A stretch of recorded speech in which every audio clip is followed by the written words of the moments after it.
ഇന്നലത്തെ വിഷയവുമായി ബന്ധപ്പെട്ട് എന്തെങ്കിലും ഒരു എക്സ്പ്ലനേഷൻ തരാമോ? കാരണം സത്യം പറഞ്ഞു കഴിഞ്ഞാൽ എനിക്ക് ഭയങ്കര വിഷമമായി.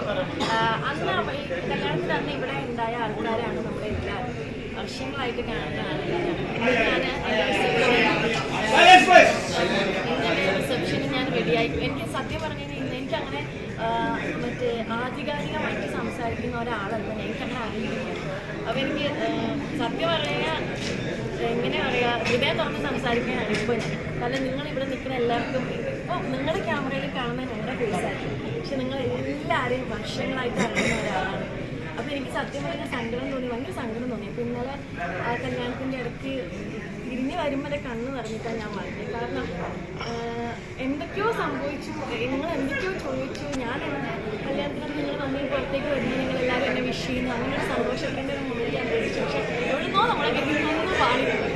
അപ്പോൾ എനിക്ക് ഭയങ്കര സങ്കടം വന്നു. അപ്പം അതിൻ്റെ ഒരു എക്സ്പ്ലനേഷൻ ഇന്ന് ഞാൻ റെഡി ആയിക്കൊണ്ടിരിക്കുമ്പോഴാണ് ഒരു യൂട്യൂബർ ചെയ്തൊരു വീഡിയോ ഞാൻ കാണുന്നത്.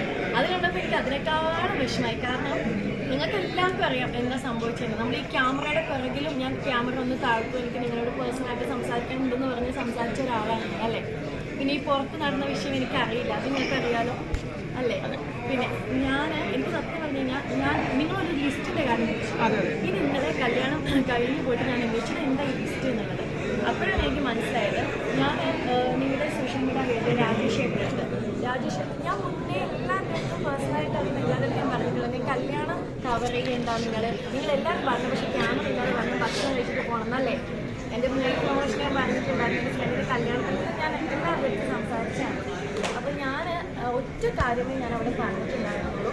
മീഡിയയിൽ നിന്ന് വരുന്ന ആൾക്കാർ എനിക്ക് ഒരുപാട് പരിചയമുള്ള ആൾക്കാരാണ്. ഭക്ഷണം കഴിക്കാതെ ആരും അതെനിക്ക് നിർബന്ധമാണ്. നിങ്ങളുടെ അടുത്ത് ഞാൻ പറഞ്ഞെടുക്കാൻ എല്ലാവരും ഭക്ഷണം കഴിക്കണം, എന്ത് പ്രശ്നമുണ്ടെങ്കിലും എല്ലാവരും ഭക്ഷണം കഴിച്ചിട്ട് പോകണം ഞാൻ പറഞ്ഞിട്ടുണ്ടായിരുന്നു.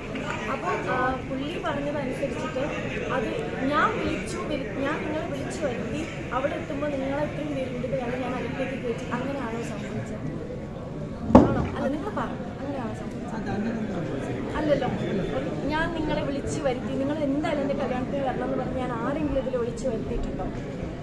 അങ്ങനെയല്ല, നമ്മുടെ അടുത്ത് വന്ന് നമ്മളെ പ്രൊമോട്ട് ചെയ്ത് തരണമെന്ന് എൻ്റെ PR അതായത് നമ്മുടെ PR ചെയ്ത് ഞങ്ങളുടെ കല്യാണം ഹൈക്കോണ്ടായി തരുന്നതായിരുന്നെങ്കിലും നിങ്ങൾ ഒരാളടുത്തെങ്കിലും ഞങ്ങൾ പറയുകയോ അല്ലെങ്കിൽ ഞങ്ങളെന്താ ടിഷ്യൂ പേപ്പർ പോലെ യൂസ് ചെയ്ത് കളയുകയോ എനിക്ക് പറഞ്ഞ ആ സ്പെസിഫിക് യൂട്യൂബർ പറഞ്ഞാൽ നിങ്ങളെല്ലാം എന്നിട്ട് ഞങ്ങൾ നിങ്ങളെ പിന്നെ എന്താ പറയുക ഗുണ്ടകളെ വെച്ച് അല്ലെ ഗുണ്ടായിസം കാണിച്ചു അങ്ങനെ ഒരു സംഭവം ഉണ്ടായിട്ടുണ്ടോ നിങ്ങൾ പറയും എല്ലാവരും കൂടെ.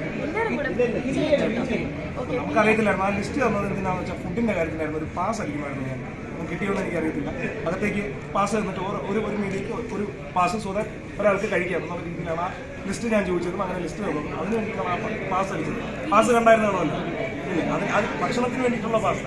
നമ്മൾ എനിക്കറിയില്ല, ഞാൻ ഭക്ഷണം കൊടുക്കണം എന്നാണ് പറഞ്ഞത്. എല്ലാ ഒരാളാണ് ഹാൻഡ് ചെയ്ത്. പിന്നെയാണ് നിങ്ങൾ വെച്ച ലിസ്റ്റിന്റെ കാര്യം എന്താണെന്ന് അതാണ് എനിക്ക് മനസ്സിലാകുന്നത്. അപ്പോഴത്തേക്കും നിങ്ങൾ പറയുന്നത് നമ്മൾ വിഷമമായിപ്പോയി നമുക്ക്. പിന്നെ എന്താണെന്ന് വെച്ച് കഴിഞ്ഞാൽ ഇന്ന് നമ്മുടെ ക്യാമറയിൽ കാണുന്ന ആൾക്കാർ കാണാത്തൊരു ഭാഗമുണ്ട്. അത് കഴിഞ്ഞ് നമ്മൾ ക്യാമറ താഴ്ത്തി തരുമെന്ന് ഞാൻ നിങ്ങളോട് ചോറ് ചോദിച്ചു, സംസാരിച്ചു. കാരണം എന്താണെന്ന് എനിക്കറിയാം.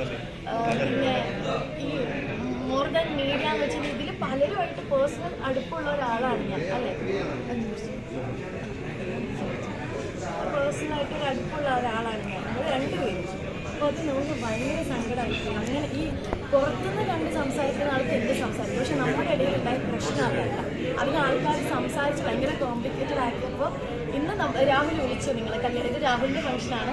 ഞാനാണ് അതും അതേപോലെ എനിക്കൊന്നും വീഡിയോ എടുത്തിട്ടില്ല. ഞാൻ തന്നെയല്ലേ നിങ്ങളെ എല്ലായിടത്തും പറഞ്ഞത് നിങ്ങൾ വരണം, അവിടുന്ന് ഭക്ഷണം കഴിക്കാം, നമുക്ക് സംസാരിക്കാം, നമുക്ക് എല്ലാം കിട്ടിയെന്ന് പറഞ്ഞാൽ ഞാൻ തന്നെയല്ലേ വിളിച്ചത്.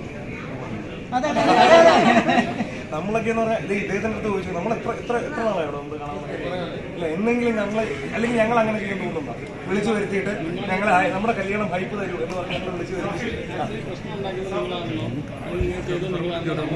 പക്ഷെ പ്രശ്നം ഇതെല്ലാം കറങ്ങി തിരിഞ്ഞു നമ്മുടെ കല്യാണമായി നമ്മുടെ വീഡിയോക്ക് കവർ ചെയ്യാനാണെന്ന് പറഞ്ഞ് വിളിച്ചു വരുത്തിയതാണ്. അപ്പോൾ ഭക്ഷണത്തിന് വേണ്ടിയിട്ടുള്ള ലിസ്റ്റാണെന്ന് ആ ഗ്രൂപ്പിൽ പറഞ്ഞിട്ടില്ല. എന്തായാലും അത് ഭക്ഷണത്തിനാണ്. ആ ഒരു പാസ് ഉണ്ടെങ്കിൽ ഒരാൾക്ക് കഴിക്കാം, ഒരു മീഡിയക്ക് ഒരു പാസ്. നമുക്ക് ഈ ഭക്ഷണത്തിന്റെ കൗണ്ട് എടുക്കണ്ട. നിങ്ങൾ ആരും കഴിച്ചില്ല എന്ന് എനിക്കറിയാം. നിങ്ങളെല്ലാവരും കൂടെ ഞങ്ങൾ കഴിച്ചു.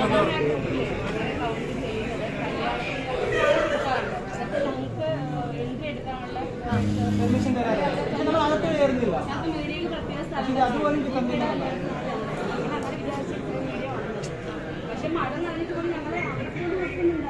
ഇതൊന്നും നമ്മൾ അറിയുന്ന കാര്യമില്ല. നിങ്ങൾ പറഞ്ഞ കാര്യം ഇത് ഞാൻ അന്വേഷിച്ചു. നിങ്ങൾ എൻ്റെ കല്യാണം കഴിഞ്ഞ് അന്ന് രാത്രി ഞാൻ വിളിച്ച് അന്വേഷിച്ചപ്പോൾ എനിക്കൊരു സ്ക്രീൻഷോട്ട് തന്നു. എൻ്റെ ഫോൺ നോക്കിയാണ് എനിക്കൊരു സ്ക്രീൻഷോട്ട് തന്നു. അതായത് ഇന്ന് ശ്രീവിദ്യയുടെ കല്യാണം നടക്കുന്നത് നിങ്ങളുടെ ഗ്രൂപ്പിൽ വന്നതാണെന്ന് പറഞ്ഞ് എനിക്ക് രാജേഷേട്ടൻ അയച്ചതാണ്. രാജേഷേട്ടൻ നമ്മുടെ രാജേഷേട്ടൻ പറഞ്ഞ് ഇതാണ് ഞാൻ അയച്ചത്. ഇന്ന ഡേറ്റിന് കല്യാണമാണ്, അകത്ത് കവർ ചെയ്യാൻ സമ്മതിക്കില്ല, നിങ്ങൾക്ക് വരുന്ന ആർട്ടിസ്റ്റിൻ്റെ എൻട്രി ഞങ്ങളുടെ രണ്ടുപേരുടെ എൻട്രി ആണ്, നിങ്ങൾക്ക് ഷൂട്ട് ചെയ്യാമെന്ന് പറഞ്ഞ് പുള്ളി ഗ്രൂപ്പിലിട്ട സ്ക്രീൻഷോട്ട് എനിക്ക് അയച്ചത്. കാരണം എനിക്കതിൻ്റെ ഉത്തരവാദിത്വം ഉണ്ട് അല്ലേ, എനിക്ക് നിങ്ങളങ്ങനെ ഹേർട്ട് ചെയ്തു എന്നുള്ളതിൽ പുറത്തെ ആൾക്കാർ എന്ന് പറയട്ടെ, മൂന്നാമത്തെ ആൾക്ക് അഭിപ്രായം പറയാൻ എളുപ്പമാണ്. ഇത് നമ്മൾ നിങ്ങളും തമ്മിലുള്ള പറയുന്നതിൻ്റെ അത്രയും പ്രശ്നമില്ലാത്തൊരു കാര്യമാണ്. പിയാവർത്തി ഉപയോഗിക്കുക, പിന്നെ ടിഷ്യൂ പേപ്പർ പോലെ വലിച്ചെറിയുക. എനിക്കത് അതിനേക്കാൾ ഹേർട്ട് ചെയ്തത് ഇന്നലെ നമ്മൾ ക്യാമറ താഴ്ത്തി സംസാരിക്കുമ്പോൾ നമ്മൾ പറഞ്ഞു, ചേട്ടാ ഞങ്ങൾ ഭക്ഷണത്തിന് വേണ്ടിയിട്ട് നിങ്ങൾ കഴിക്കാൻ പോകരുതെന്ന് പറഞ്ഞപ്പോൾ അതിലൊരു ചേട്ടൻ നമ്മുടെ അടുത്ത് പറഞ്ഞു, ഇല്ല കണ്ടിട്ട് കിട്ടിയാൽ മതി, അതാണ് ഞങ്ങളുടെ ആഗ്രഹം, അത് കിട്ടിയിട്ടാണ് ഞങ്ങൾ ട്രാൻഡിലേക്ക് നിങ്ങൾ വാന്ന് നമ്മൾ പറഞ്ഞത്. കാരണം നമുക്കറിയാം, നമുക്ക് നിങ്ങളെ അറിയാം. ഇതൊന്നും കണ്ടിട്ട് മൂന്നാമതുള്ള അഭിപ്രായം പറഞ്ഞത് ശരിയാവുമോ? അത് പറയണത് ശരിയാണോ? അതിലുള്ള പല കാര്യങ്ങളും ശരിയാണോ? അപ്പോൾ എനിക്കത് ഭയങ്കര ഹേർട്ട് ചെയ്തു. അപ്പോൾ എനിക്ക് നിങ്ങളടുത്ത് സംസാരിക്കണം. എൻ്റെ സൈഡിൽ നിന്ന് അങ്ങനെ എന്തെങ്കിലും ഉണ്ടായിട്ടുണ്ടെങ്കിൽ, നിങ്ങളുടെ സൈഡിൽ നിന്ന് അങ്ങനെ എന്തെങ്കിലും ഉണ്ടായിട്ടുണ്ടെങ്കിൽ ഞാൻ ക്ഷമ ചോദിക്കണം. അങ്ങനെ ഉണ്ടായിട്ടില്ല എന്നുള്ളതാണ് എൻ്റെ ഒരു വിശ്വാസം അല്ലേ. അണ്ടർസ്റ്റാൻഡിങ്ങിൻ്റെ പുറത്താണ് ലിസ്റ്റ് ഉണ്ടാക്കിയെന്ന് പറയുന്നത്.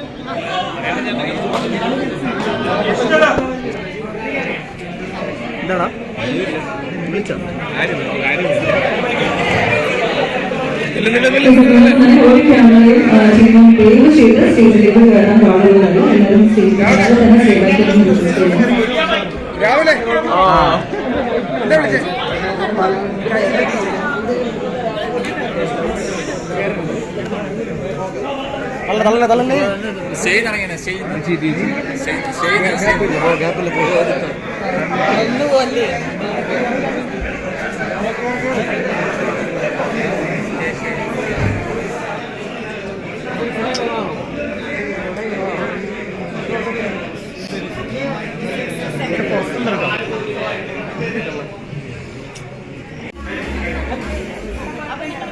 അപ്പോൾ എന്തെങ്കിലും ചേട്ടാ